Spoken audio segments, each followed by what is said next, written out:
You might never find true love, but you will experience grief.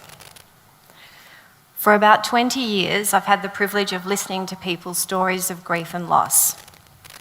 One of the things I've discovered is that the people who need the most support in their grief often get the least. And this includes young people, like you. My first experience of learning something about grief was when I was 7. Now, the details are hazy. It's been a while since I was 7, but I remember my parents telling my brother, sister, and me that our granddad had died. My sister cried. I didn't, and she called me a monster. The next day at school, the teacher asked if anyone had any news to share, and I thought, oh, I have some news. So when it was my turn, I stood at the front of the class and said, yesterday, my granddad died. And that was it. I didn't know what else to say. No one asked me a question. Everyone just stared at me, and the teacher got out of her chair and shuffled me back to my seat. So from this first experience of learning something about grief, I learned that I hadn't expressed my feelings in the way I was supposed to. And I learned that I didn't have the words to talk about loss and grief, and neither did my friends or my teacher. I recently completed a study that was co-designed with young people with lived experience of grief. The young people were from Australia, New Zealand, and Malaysia. And we worked together to identify what helps to reduce anxiety and depression for the young people experiencing grief. They said that they wanted to know more about grief, including how to talk about it, how to get help, and how to support others in their grief. One young person summed it up by saying, "Before my dad passed, I didn't know anything about grief.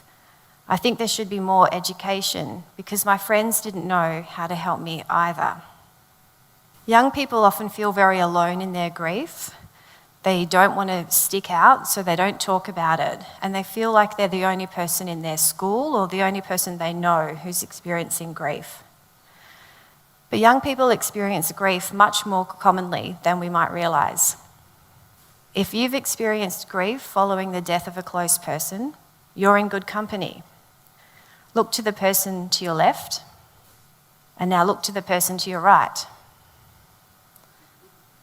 Statistically, one of those two people you just looked at has had an experience similar to yours.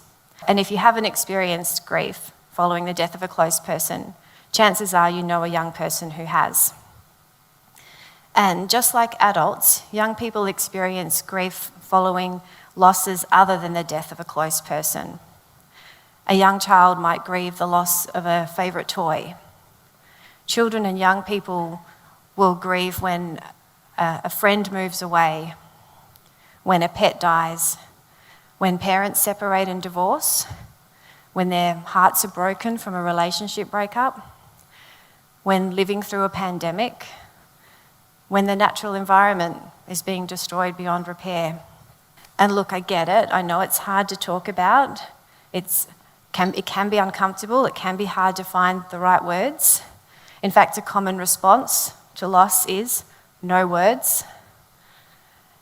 It's hard to know what to say or do, and easier to say and do nothing. Because no one is talking about grief, a lot of what we think we know about grief is wrong. These are grief myths, so let's bust a few myths. 1, grief is not the same for everyone. Grief is our response to loss, and therefore it's unique to each of us. There's no one way or right way to grieve.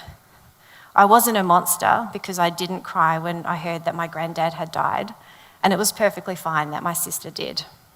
2, grief is not an emotion. Grief involves a bunch of emotions like sadness, anger, guilt, and relief, but it also affects all aspects of our life, like school and work and relationships and sleep. 3, there are no distinct stages to grief. Grief is complex and it doesn't have to follow a neat pattern, and in fact it usually doesn't. 4, there's no strict timeline to grief. In fact, it's perfectly normal to grieve differently as we develop more sophistication in our feelings and our thoughts. 5, we don't have to find closure and move on. Instead, it can be normal and comforting to maintain a connection with who and what we've lost. This might be through looking at photos, making a person's favourite recipe, or anything else that helps us maintain that relationship.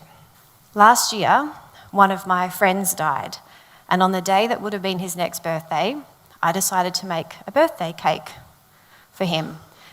Now, I'm not the best cook, but I know you'll be kind, so I'll show you the photo.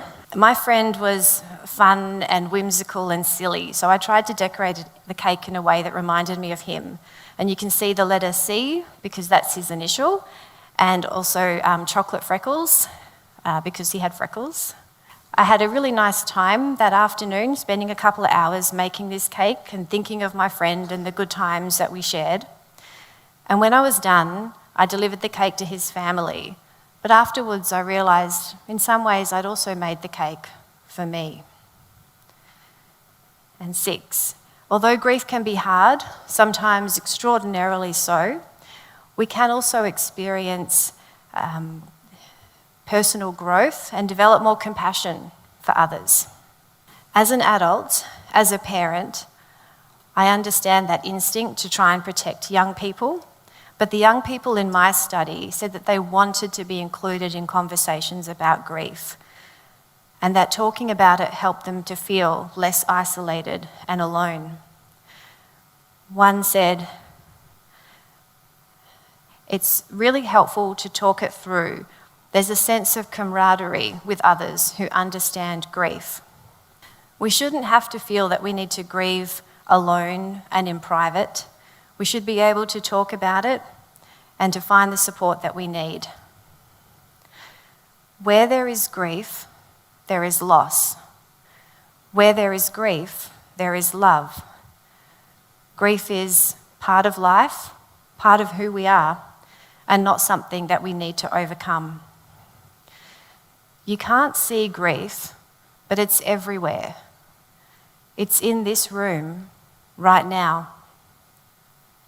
But what is also in this room is human connection. Connection to who and what we've lost, and connection with each other. You will experience grief, probably many times in your life. When you do, connect. It is this connection that ultimately helps us in our own grief and helps us to be there for others in their grief. Thank you.